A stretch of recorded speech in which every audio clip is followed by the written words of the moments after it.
ಅವ್ರಿಗೂ ಏನಾದ್ರೂ ತೊಂದರೆಗಳು ಇರುತ್ತವೆ, ಇಂತಹ ಕೆಲಸಗಳನ್ನ ಮಾಡ್ತಿರ್ತಾರೆ.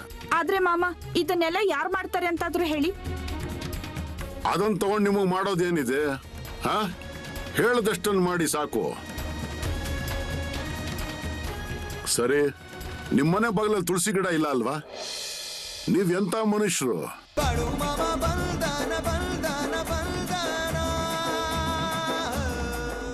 ಮಾಮ, ಅವರು ಮಧ್ಯೆ ನಿಂತು ಏನ್ ನೋಡ್ತಿದ್ದಾರೆ? ಹೌದು ಮಾಮ, ನನಗಂತೂ ಅನ್ನಿಸ್ತಿದೆ ಏನು ಆಗ್ತಿದೆ ಅಂತ. ಬಾಪು, ಈ ನಡುವೆ ನಿನಗೆ ತುಂಬಾ ತಿಳಿತಾ ಇದೆ ಅಲ್ವಾ? ಮಾಮ, ಅದು ಹಾಗಲ್ಲ. ಅವ್ರು ಈ ಕಡೆ ಆ ಕಡೆ ನೋಡ್ತಿದಾರಲ್ವಾ, ಅದಕ್ಕೆ ನಾನು ಹೇಳ್ದೆ. ಸಾಕು ರೀ, ಈಗ ಏನ್ ಮಾಡೋದ್ ನಾವು? ಏನ್ ಮಾಡೋದು ಅಂತಂದ್ರೆ ಮಾಮ ನಿಂತ್ಕೊಳದಕ್ಕೆ ಹೇಳಿಲ್ಲ ತಾನೆ? ರೀ, ಮತ್ತೆ ಅಕಸ್ಮಾತ್ ನಾವ್ ಇದನ್ನೇ ನೋಡಿದ್ರೆ? ನಿನ್ ತಲೆಗೆ ತುಂಬಾ ಪ್ರಶ್ನೆಗಳು ಬರುತ್ತೆ ಕಣೆ, ಸುಮ್ಮನ್ ಕೂತ್ಕೋ.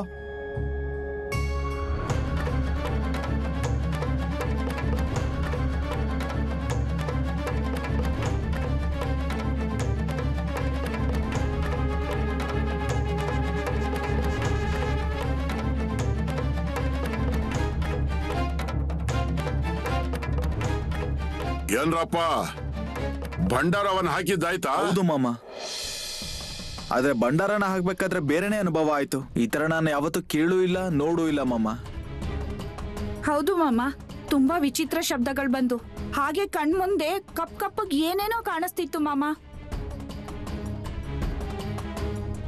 ಇಲ್ಲಿ ನೋಡ್ರಪ್ಪ, ನೀವು ನಿಮ್ಮ ಜಮೀನಿನ ಎಲ್ಲ ಕೀಟಾಣುಗಳು ಹೊರಟು ಹೋದ್ವು.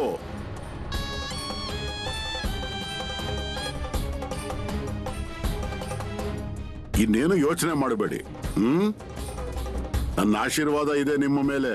ಮತ್ತು ನೋಡಿ, ನಾನು ಈ ಜಮೀನಿಗೂ ಹೇಳಿ ಇಡ್ತೀನಿ, ಇಲ್ಲಿಂದ ಮುಂದೆ ಸಾಕಷ್ಟು ತುಂಬಿ ತುಂಬಿ ಬೆಳೆ ಬೆಳಿಬೇಕು ಅಂತ. ಚಿನ್ನದ ಬೆಳೆ ಬೆಳಿಬೇಕು ಇಲ್ಲಿ ನೋಡಿ.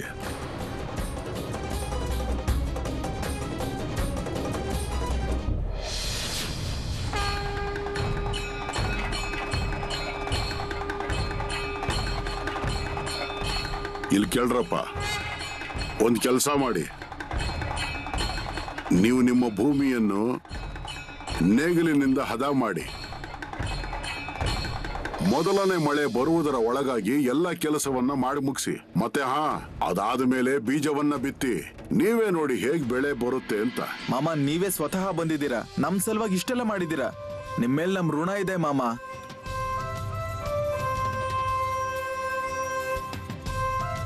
ವಿಷ್ಣು, ಅರೆ ಉಪಕಾರದ ಮಾತು ಯಾಕೆ ಆಡ್ತೀಯ ನೀನ್? ನನಗೆ ನಿನ್ನ ಕಷ್ಟ ಕಾಣ್ತಿತ್ತಪ್ಪ. ನಿನ್ನ ಎಲ್ಲಾ ತೊಂದರೆಗಳು ನನಗೆ ಕಾಣಿಸ್ತಾ ಇದ್ವು. ಅದಕ್ಕೆ ಅಲ್ವಾ ನಾನು ಇಲ್ಲಿಗೆ ಬಂದಿರೋದು. ನಿಜ ಹೇಳಬೇಕಂದ್ರೆ ನಾನು ಇದನ್ನೆಲ್ಲ ಅಲ್ಲೇ ಇದ್ದು ಮಾಡಬಹುದಾಗಿತ್ತು. ಆದ್ರೆ ಇಂತಹ ಕೆಲಸಗಳು ಯಾವಾಗಲೂ ಸ್ವತಃ ಹೋಗಿ ಅಲ್ಲಿ ಮಾಡುವುದೇ ಒಳ್ಳೆ ಕೆಲಸ ಆಗುತ್ತೆ. ಏನು ಯೋಚನೆ ಮಾಡಬೇಡಿ. ಈಗ ನಿಮ್ಮ ಜಮೀನಿನಲ್ಲಿ ಸಾಕಷ್ಟು ಬೆಳೆ ಬರುತ್ತೆ. ಸುಮ್ಮನೆ ಮಾಮ ಆಶೀರ್ವಾದ ಮಾಡಿದ್ದಾರೆ ಅಂತ ಬೆಳೆ ಬರುತ್ತೆ ಅಂತಲ್ಲ. ಅದರ ಸಲುವಾಗಿ ನೀವು ಕಷ್ಟಪಡಬೇಕು, ಮತ್ತೆ ಅದರ ಸಲುವಾಗಿ ಕಷ್ಟದ ಜೋಡಿದಾರ ಬೇಕು. ಚೆನ್ನಾಗಿ ಬೆವರು ಸುರಿಸಿ ಕೆಲಸ ಮಾಡಿ ಆಮೇಲೆ ನೋಡಿ ಹೇಗೆ ನಿಮಗೆ ಬೆಳೆ ಕೊಯ್ಲು ಸಿಗುತ್ತೆ ಅಂತ. ಸರಿ ಮಾಮ, ನೀವು ಹೇಳ್ದಾಗೆ ನಾವ್ ಎಲ್ಲನೂ ಮಾಡ್ತೀವಿ. ಸರಿ ಆಯ್ತು, ಈಗ್ಲಿಂದಲೇ ಕೆಲಸ ಮಾಡಕ್ ಶುರು ಮಾಡಿ.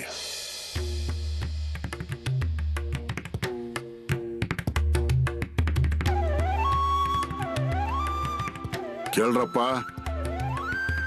ಈ ದಿನಗಳು ಹೋಗ್ತವೆ, ಮತ್ತೆ ನಿಮಗೆ ಒಳ್ಳೆ ದಿನಗಳು ಬರುತ್ತವೆ. ಭಗವಂತ ನಿಮ್ಮ ಮೇಲೆ ಕೃಪೆ ಮಾಡಿ ಸಾಕಷ್ಟು ಬೆಳೆ ಹಾಗೂ ಅದರಿಂದ ಸಾಕಷ್ಟು ದುಡ್ಡು ಸಿಗುವುದಿದೆ. ಗಮನದಲ್ಲಿಟ್ಕೊಳ್ಳಿ. ಅದರ ಉಪಯೋಗ ನೀವೇ ಎಲ್ಲ ಮಾಡಬೇಕು ಅಂತ ಅಲ್ಲ. ಅದು ಹೇಗೆ ಅಂತಂದ್ರೆ, ಬರುವ ಹೋಗುವ ಪಾದಯಾತ್ರೆಗಳಿಗೆ, ಸಂತರಿಗೆ ನೀವು ಅನುದಾನ ಮಾಡಬೇಕು. ಮೂಕ ಜಾನುವಾರುಗಳಿಗೆ ನಮ್ಮ ಊಟದಲ್ಲಿನ ಒಂದು ತುತ್ತನ್ನು ಅವುಗಳಿಗೆ ಮೀಸಲಿಡಬೇಕು. ಮನೆಗೆ ಬರುವ ಹೋಗುವ ಜನರಿಗೆ ಏನಿಲ್ಲ ಅಂತಂದ್ರು ಅರ್ಧ ರೊಟ್ಟಿ ಕೊಡಬೇಕು. ಮೊದಲಿಗೆ ಕುಡಿಯೋದಕ್ಕೆ ನೀರು ಕೊಡಿ. ಯಾರಾದರೂ ಮನುಷ್ಯರ ಮೇಲೆ ಬಟ್ಟೆಗಳು ಇರ್ಲಿಲ್ಲ ಅಂತಂದ್ರೆ ನಮ್ ಕೈಯಲ್ಲಿ ಆದಷ್ಟು ಸಹಾಯ ಮಾಡ್ಬೇಕಪ್ಪ. ಮಾಮ ನೀವ್ ಹೇಳ್ದಾಗೆ ಎಲ್ಲಾನು ಮಾಡ್ತೀವಿ. ಯಾರಾದ್ರೂ ಮನುಷ್ಯರ ಮೇಲೆ ಬಟ್ಟೆಗಳು ಇರ್ಲಿಲ್ಲ ಅಂತಂದ್ರೆ ಮತ್ತೆ ಅವರಿಗೆ ನಮ್ಮ ಕಡೆಯಿಂದ ಎಷ್ಟಾಗುತ್ತೋ ಅಷ್ಟು ಬಟ್ಟೆಯನ್ನು ಕೊಡಿಸಬೇಕು. ಇದೆಲ್ಲ ನಿಮ್ಮ ಕೈಗಳಿಂದ ಆಗಬೇಕಪ್ಪ, ಗೊತ್ತಾಯ್ತೇನಪ್ಪ? ಮಾಮ ನೀವ್ ಹೇಳ್ದಾಗೆ ಎಲ್ಲಾನು ಮಾಡ್ತೀವಿ. ಮಾಮ, ಈ ಜಮೀನಲ್ಲಿ ಬರೋ ಮೊದಲನೇ ಬೆಳೆಯಲ್ಲಿ ನಿಮ್ ಬಿಡಾರದಲ್ಲಿ ಭಂಡಾರ ಮಾಡೋಣ. ಇನ್ನೂ ಸ್ವಲ್ಪ ದಿನ ಬಿಡಾರದಲ್ಲಿದ್ದು ನಾವು ಸೇವೆ ಮಾಡ್ಬೇಕು ಮಾಮ. ಸರಿ, ಹಾಗೆ ಆಗ್ಲಿ. ಮಾಮ, ನಮ್ದೊಂದು ಇಚ್ಛೆ ಇದೆ. ಏನಮ್ಮ ಅದು? ನೀವ್ ನಮ್ಗೋಸ್ಕರ ಇಲ್ಲಿಗ್ ಬಂದಿದ್ದೀರಾ. ನೀವ್ ಮನೆಗ್ ಬರೋದ್ ಬೇಡ ಅಂತ ಹೇಳಿದ್ವಿ. ನಮ್ ಮನೆಗ್ ಬರ್ತೆ ಹೇಗ್ ಹೋಗ್ತೀರಾ? ಅದಕ್ಕೆ ನೀವ್ ನಮ್ ಮನೆಗ್ ಬಂದು ಪಾದ ಇಟ್ಟು ಆಶೀರ್ವಾದ ಮಾಡಿ. ಹೌದು ಮಾಮ, ಇನ್ ಮುಂದೆ ಈ ತರ ಯಾವುದೇ ತಪ್ಪುಗಳು ನಡೆಯೋದಿಲ್ಲ. ಮಾಮ, ಬರ್ತೀರಾ ಅಲ್ವಾ ಮನೆಗೆ? ಸರಿ, ನಾನು ಬರ್ತೀನಿ.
ಮಾಮ ಬನ್ನಿ ಮಾಮ.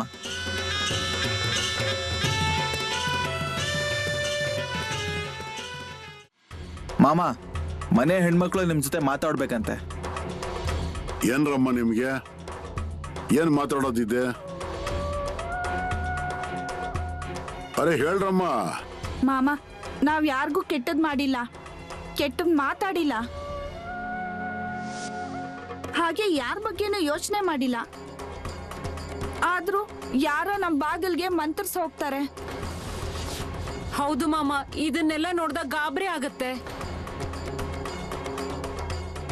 ಈಗ ನೀವಿದ್ದೀರಾ ಅಂತ ಎಲ್ಲ ಸರಿಯಾಗಿದೆ, ಮತ್ತೆ ಅವ್ ಬಂದ್ ಬಿದ್ಮೇಲೆ ಏನ್ ಮಾಡ್ಬೇಕು ಅನ್ನೋದೇ ಗೊತ್ತಾಗೋದಿಲ್ಲ.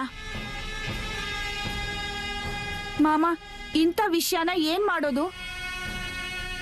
ಮಾಮ ಅವ್ರ ಮುಂದೆ ಹೆಚ್ಚಿಗೆ ಏನು ಹೇಳ್ಬೇಡ. ಇಲ್ಲಿ ನೋಡು, ಈಗ ಮಾಮ ಅವ್ರ ಆಶೀರ್ವಾದ ಕೊಟ್ಟಿದಾರಲ್ವಾ? ಇಲ್ಲಿ ಕೇಳ್ರಮ್ಮ,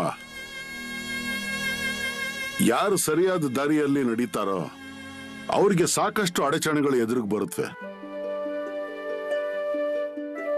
ಯಾವಾಗಲೂ ಯಾರು ಕೆಟ್ಟ ಕೆಲಸವನ್ನ ಮಾಡ್ತಿರ್ತಾರೋ ಅವ್ರಿಗೆ ಯಾವುದೇ ಭಯ ಇರೋದಿಲ್ಲ.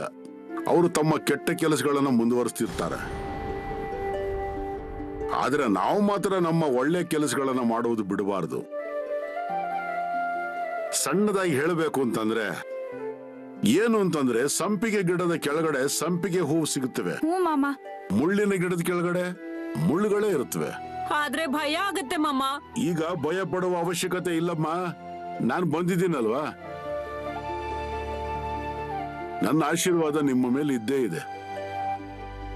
ಒಂದ್ ಕೆಲಸ ಮಾಡಿ, ನಾನು ನಿಮಗೆ ಆ ಭಂಡಾರ ಕೊಟ್ಟಿದ್ದೀನಲ್ವಾ,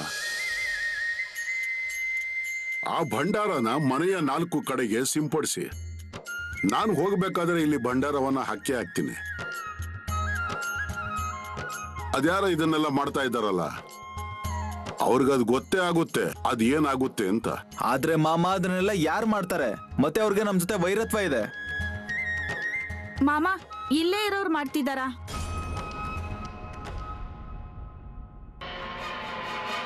ಇದನ್ನೆಲ್ಲ ಮಾಡೋರು ಹತ್ತಿರದವರೇ ಇದ್ದಾರೆ.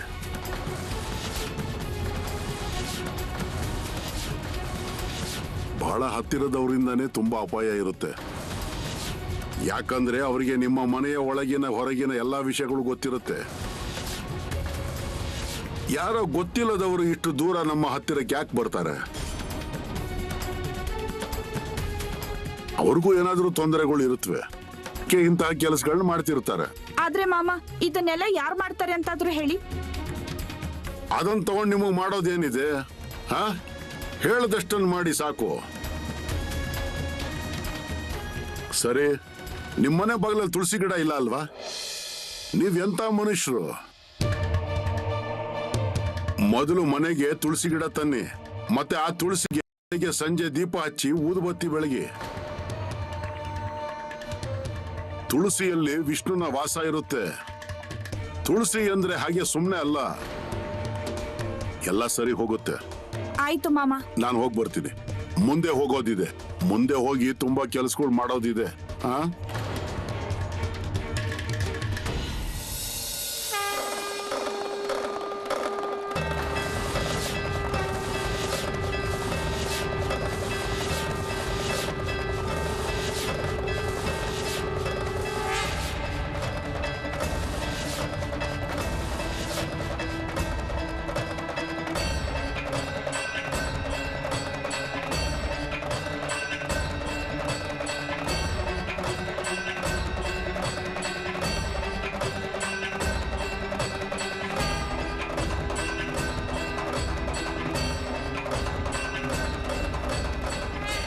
ಸರಿ, ನಾನು ಹೋಗಿ ಬರ್ತೀನಿ.